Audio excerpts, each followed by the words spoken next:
Hello, Wolfpack. Well, my jailers have been suspiciously quiet lately, so we can probably assume the worst. Yeah, you all probably forgot that there was a story arc going on. I've been in this prison cell reviewing Haunting Hour episodes for a while now, lots of them being good, but a surprisingly high number of bad ones. But today's episode is, in all honesty, one of the worst episodes ever made. I know I said that before about other episodes like Pouf de Fromage, Near Mint Condition, Goodwill Toward Men, Stage Fright, and especially My Robot. But if you can believe it or not, this is another one of those episodes I truly hate with a passion. Shockingly, it's not a comedy episode, or an episode that tries to teach us a lesson and fails, but instead, a dead serious episode that we were intended to take seriously and get scared by. I hate absolutely everything about this episode.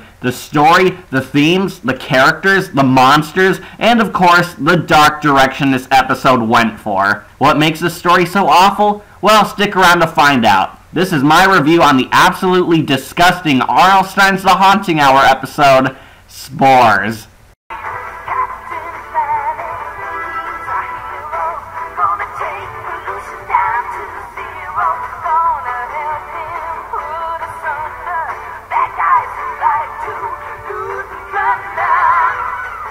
So, our episode opens up with a boy named Melvin Dixell locking himself up in the family's car while the adults yell at him, telling him that he'll be punished for being afraid to come camping with them. And immediately we're off to a terrible start. Yeah, I'm sure we all wanted to see a young antisocial boy living in an abusive family being threatened and forced on a 3-day camping trip with people who bully him. I'm not over-exaggerating this either. It's blatantly obvious that our hero is from an abusive family because we meet all the cliched characters who are intended to die. We have the jerk, competitive, judgmental, abusive father, the passive doormat mother, who's the only one who loves the main character, so of course she'll die first, the obnoxious older twin siblings, and of course, the only normal person in the family, Melvin, who doesn't fit in with his family at all. Now, you'd think that Melvin not fitting in with his family would be a deep character trait to set him up as a unique character, but it doesn't make any difference in the end of the episode. This dysfunctional group of feces we call a family are apparently vacationing in a dark forest, as we see when they finally force Melvin out of the car. After taking one glimpse of the dark forest, Melvin wisely declares that they shouldn't camp in it.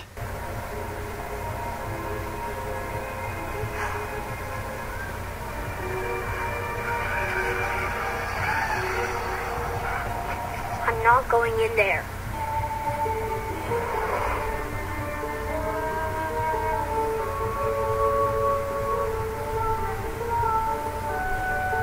No, that would have been the good ending. But unfortunately, the plot demands that these idiots go out and die. Win for natural selection, I guess. We then find out the real reason why these idiots are heading out to spend their summer vacation in a dark forest. You'll love this. The father, Jack Sr., is forcing his family to go camping so he can beat one of his coworkers at a hiking record on who can make it to the top of the mountain the fastest. The coworker did it in 4 days, but Jack is dragging his family to do it in less than 3 days. So basically the father is making his dysfunctional family do what he wants so he can make himself feel better by beating a coworker at a pissing contest, and ignores his family's complaints in the most jerk way possible. Yes, you are. This trip was booked a year in advance. Campsites are private, reserved, and non-refundable. You wasted our time, Melvin. Now you want to waste our money too? Well, I am not going to let us lose to Bill Needleman. I told him it was game on. But before we get more into Jack's D-bag character, a creepy forest ranger named Ranger Jackson shows up right out of nowhere and drops blatant exposition on us about how there have been a number of missing hikers disappearing in the dark forest, and he's found no trace of them, naturally acting like a creeper the whole time he's telling the main characters this. Now, I don't want to give anything away, but one of these characters is going to be the bad guy. I wonder which out of all these characters is going to be revealed as the true bad guy behind it all. I'm really on edge at who the true mastermind is going to be. Isn't this just so mysterious, everyone? So after making not so subtle death threats to the family, Ranger Jackson departs in an ominous way while the family starts trekking down the forest, where they of course bicker amongst each other like the emotionally damaged dysfunction junction that they are. By the way, the teenage girl Jackie is played by Michelle Creeber, aka the voice actress for Apple Bloom from the hit TV show My Little Pony: Friendship is Magic. On that show, Creeber plays a fiery red-headed girl who looks out for ponies without cutie marks. Here, Creeber tries to go against her sweet and innocent character type by playing the bully big sister that we're supposed to hate. What? But Apple Bloom would never be a jerk on My Little Pony.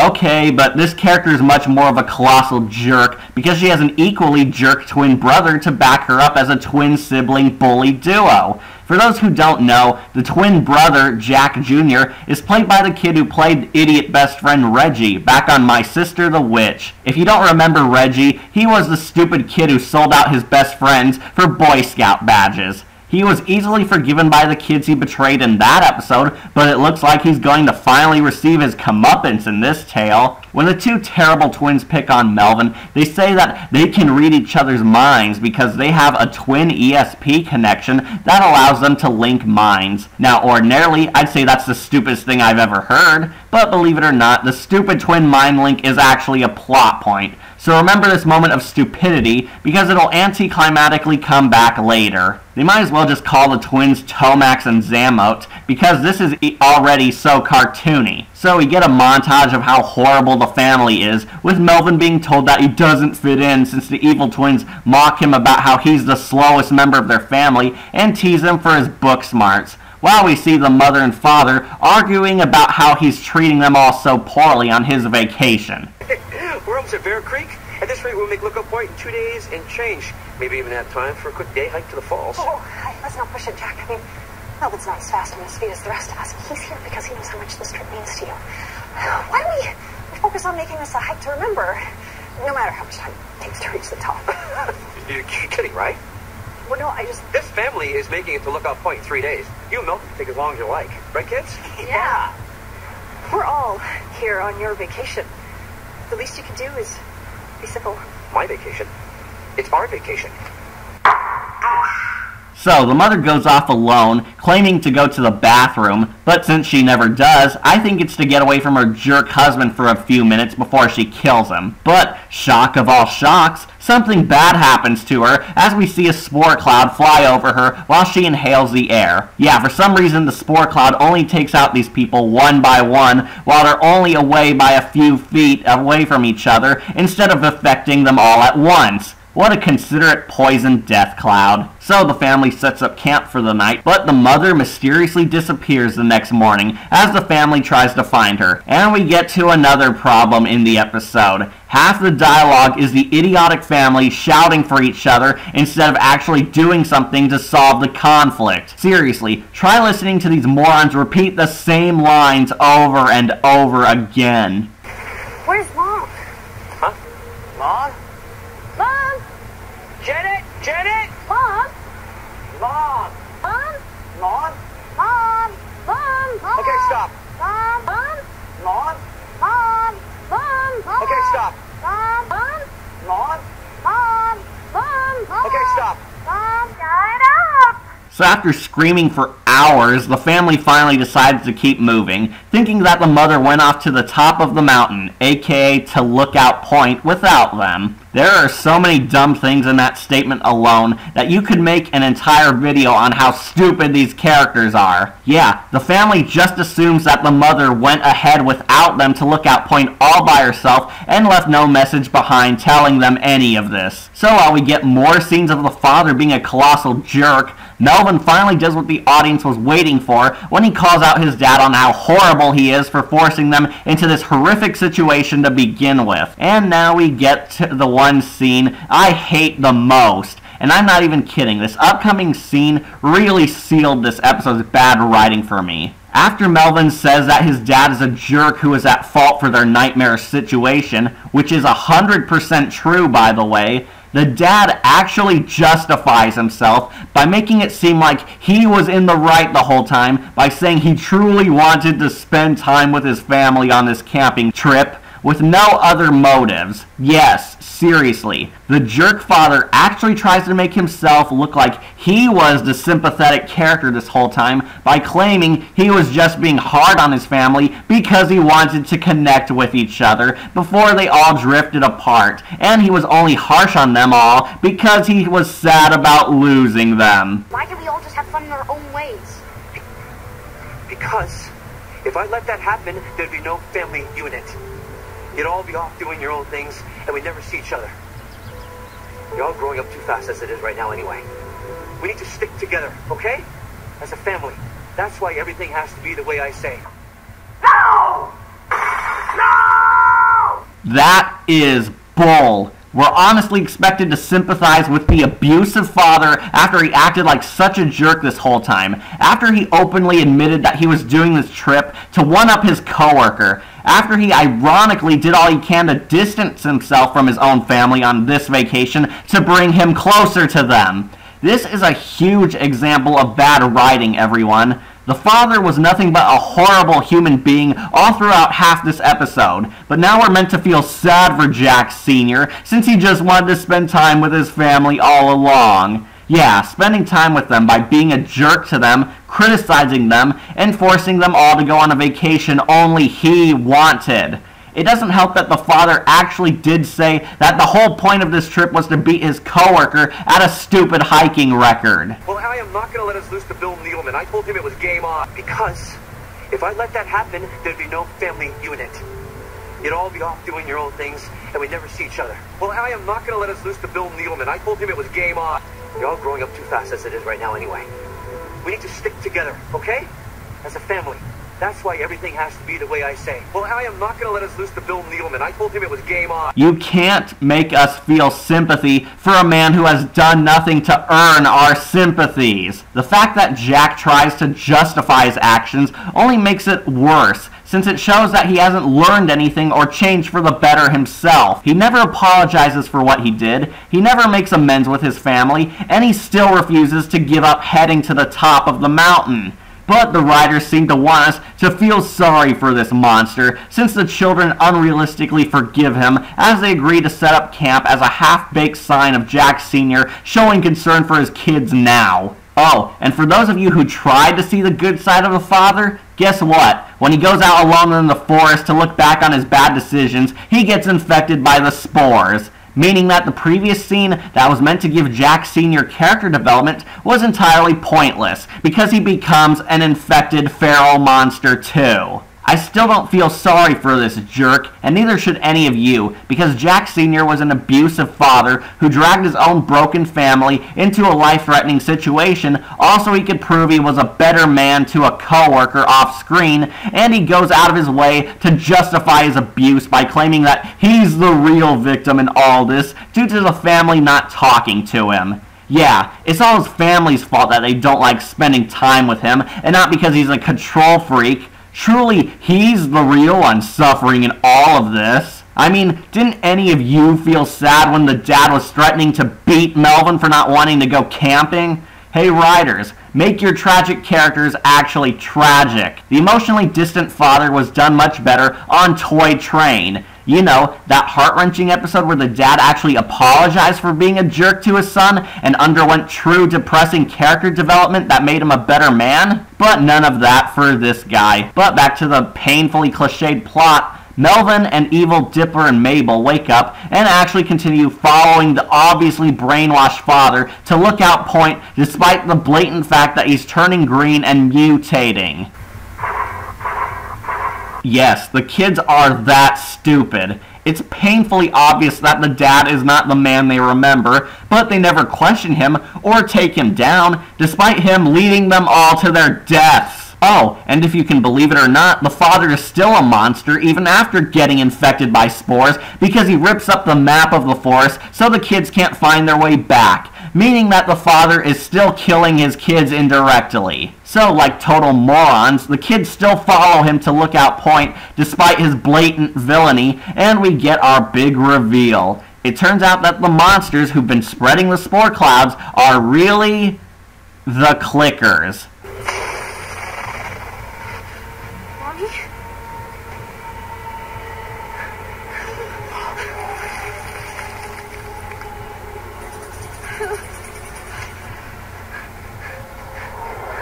The Lost Hikers. What the heck is going on? What's happening to them?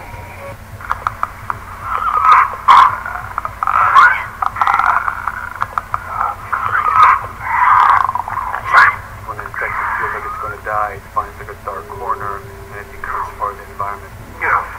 The fungus grows out of there, and if the fungus lingers there long enough, then spores will come out, and people can breathe those spores. They become infected. Clickers?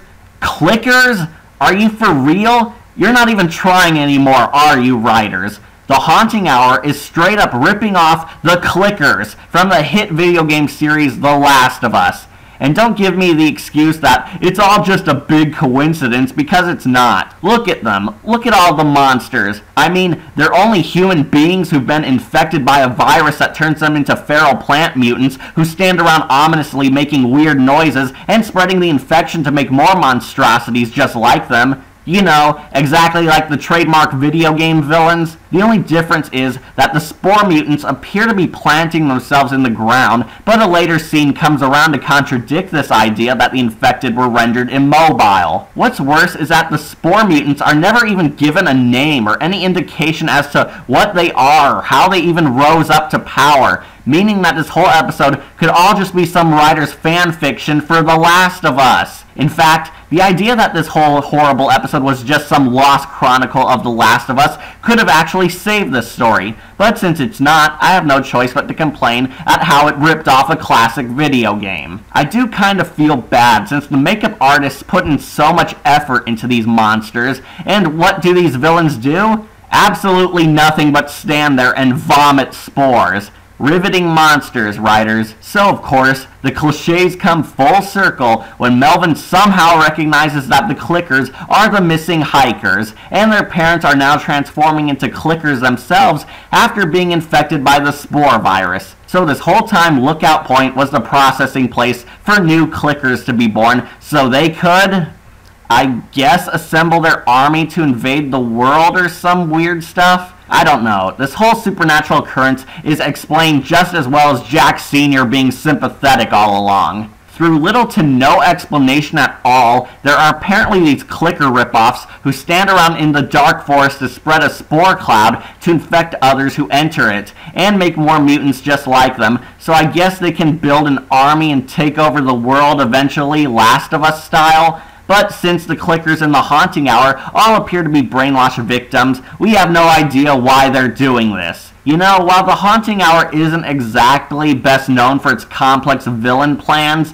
usually the monsters do have a motive in the end. Lily D wanted to force others to love her so she can have life, but killed others who she perceived as a threat. Big Yellow is trying to hide his identity and remain the school mascot, but kills others who pose as a threat to his goal. And the House was motivated by his deranged love for a little girl and did horrible things to force Alice to stay with him. Here, the Clickers are just generic doomsday villains who came out of nowhere and are spreading the spore virus to recruit others for no reason at all. And it actually makes even less sense when we reach our twist ending. So when the parents morph into Clickers and start vomiting the spores, the kids finally make a run for it. Melvin somehow has a book that identifies the spore virus and explains that they have to go get help before the infection kills everyone. But naturally, Evil, Dipper, and Mabel don't believe him because they stupidly think that they can still save their parents. However, Apple Bloom was infected by the virus somehow, despite the kids getting out of the spore vomit as soon as possible.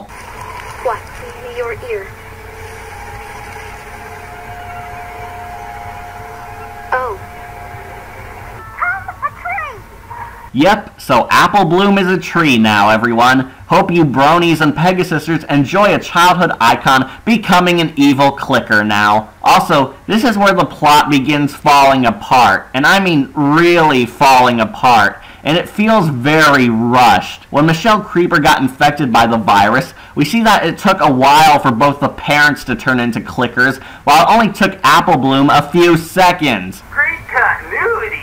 Also, Apple Bloom still has full consciousness as she starts to tempt her twin brother into turning into a clicker with her, implying that these mutants do have some form of consciousness before planting themselves into the ground. Oh yeah, that stupid psychic link between the twins pops back up because Jack Jr. becomes a clicker too, as he joins his twin sister in the mutation process because he was infected through their mental link. What a dumb way to kill off a character. Infected through a psychic link with his twin sister. But looks like he got his Boy Scout badge at dumbest death ever. This was all just a cheap attempt to get Melvin all alone, since the episode forgot to give our main character actual character focus, since we focused on all the idiots and jerks who ended up dying and growing into clickers. So, Melvin Jr. finally ditches his awful family and runs to get help. Oh, and remember in the episode where the father said it would take 3 days for them to hike up to Lookout Point? Well, Melvin runs all the way from the top of the mountain and back to the parking lot in less than a few hours. Yes, Melvin, the slowest one of the family, easily finds his way back to the car without a map and no food or water at all, without stopping for a break to escape the clickers, all by himself in under a few hours. Great continuity! Oh, but just to up the stupid dark theme, Ranger Jackson shows up and of course turns out to be a bad guy since he vomits spores in Melvin's face, infecting him. Happy ending, kids. Okay, there are a number of things wrong with this painfully forced dark ending. First off, if the park ranger was a clicker all along, how does he still have enough free will to leave his fellow mutants to come all the way back down to the parking lot without any body mutations and enough intelligence to see that Melvin is a threat that needs to be purged? There is no indication that the clickers have any intelligence at all, since they've grown into feral monsters who can't even move after planting themselves at Lookout Point, which raises the question over how Ranger Jackson has enough free will, less mutated body parts, enough intelligence to track down a rogue kid, and doesn't have the urge to go all the way to the clicker base to plant himself alongside his fellow mutants. This was all just a painfully obvious attempt to tack on a dark ending to have a cheap scares for the viewers. This also raises the question on why didn't Ranger Jackson infect the family earlier at the start of the episode when he was talking with them. You could argue that maybe Ranger Jackson wasn't a clicker yet, but that also adds the plot hole on how he wasn't infected by the clickers until the plot demanded it so he could infect Melvin at the dark ending. Also, you could see this ending coming a mile away. You know, the first time I saw this on TV with my brother Wolf, I actually jokingly asked him, what, is it going to turn out that Ranger Jackson is the king of the clickers and he'll show up at the last minute to kill the kid for a last minute dark ending? And then that actually happened. I find the lack of creativity in this episode to be disturbing. So the episode ends with Melvin getting infected anyway, despite being the only smart one in the family, and warning them all to never go into the forest to begin with, teaching children to never listen to their parents because they're all idiots who will get you killed. Also, don't you all just love how in most Haunting Hour episodes the kid hero usually dies because of their own mistakes or because they deserved it if they were villains, but here, Melvin did absolutely nothing wrong and suffers a cruel fate anyway. Melvin was the only one who didn't want to go camping and was dragged to his death anyway, knowing that he was going to die. Happy ending, kids. While I do love R.L. Stine having the guts to outright kill off children in cruel ways, something about this episode just feels so bitter. I guess Melvin's life was just one big cosmic joke where we enjoy his suffering.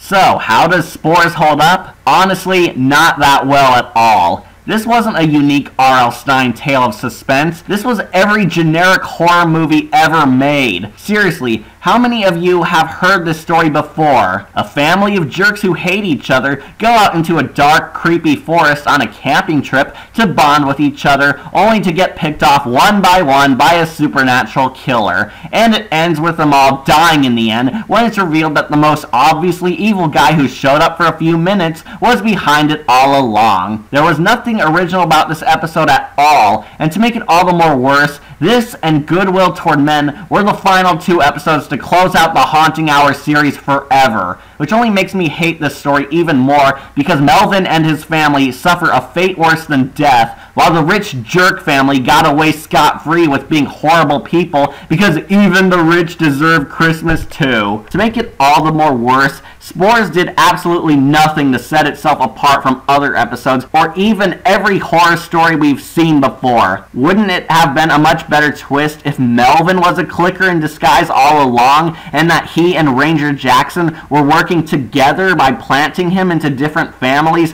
to lure out in the clicker forest to infect them as a way to conquer the world with an army? Think about it. All throughout this episode, Melvin is said to not fit in with his family because he's not like any of them. He has a thorough knowledge of the forest since he remembered the layout enough to run all the way from the clicker capital back to the parking lot in under an hour, and he was able to identify the clicker virus, realizing how none of the infected could be helped. There was so much dialogue that could have been subtle foreshadowing towards Melvin being more than just the black sheep of his family, but instead they chose the predictable ending where he dies in the end, since, you know, we've never seen a child die in an R.L. Stine story before. Way to push the envelope, writers. You wasted a perfectly good plot to go with every horror story we've ever seen. Even in the stories where the kids still die in the end, it's often in cool or disturbing ways that symbolize some deep theme. But here, they all die by a poison spore cloud that could have infected them all in the first 5 minutes. I give this episode a decayed skull, since it represents how ugly this story really is. The characters are all weak. Melvin's mother is just the first victim oft. The twins are the stupid bullies with a stupid psychic link as their sole character trait. Melvin, while sympathetic,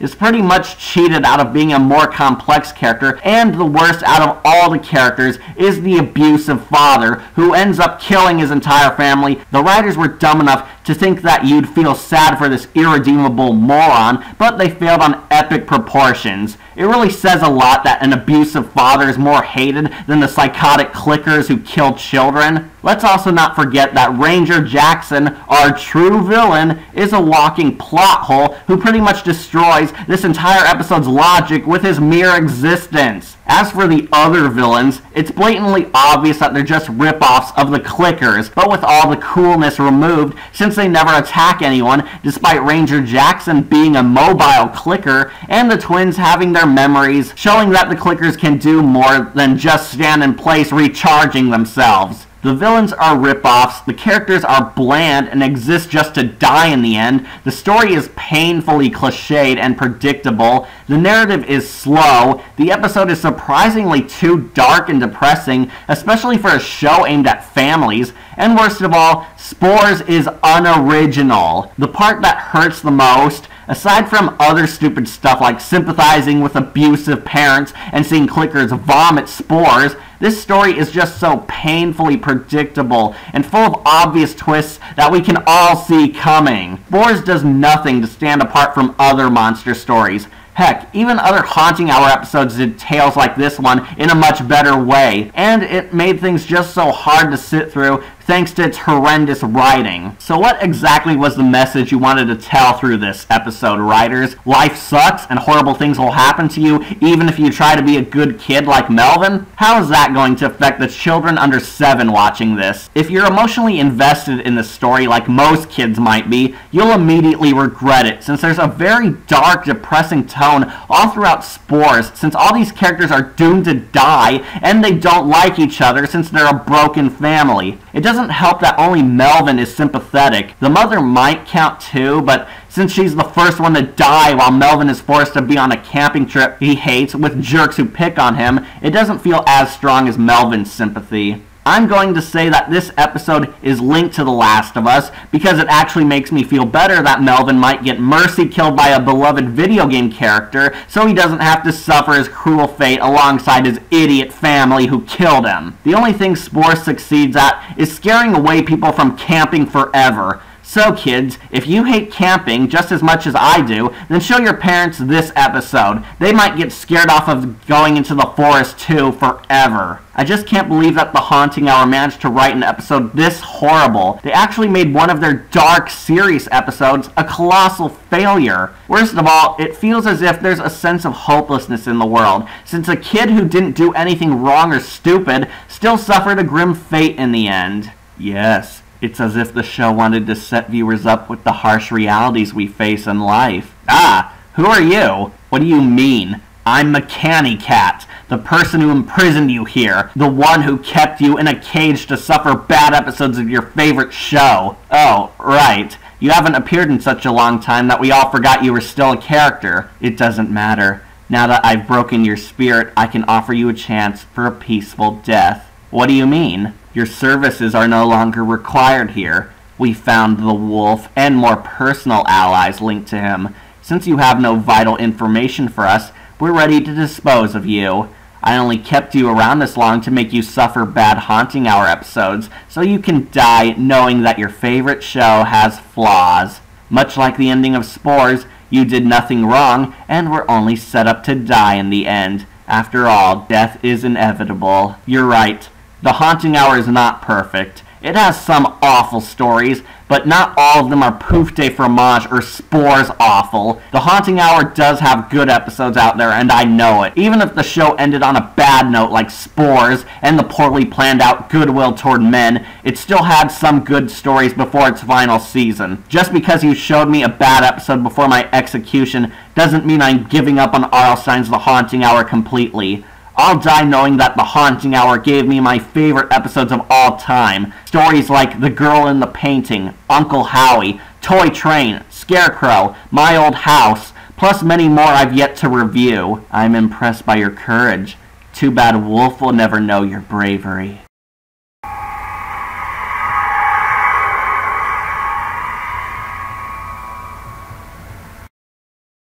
What?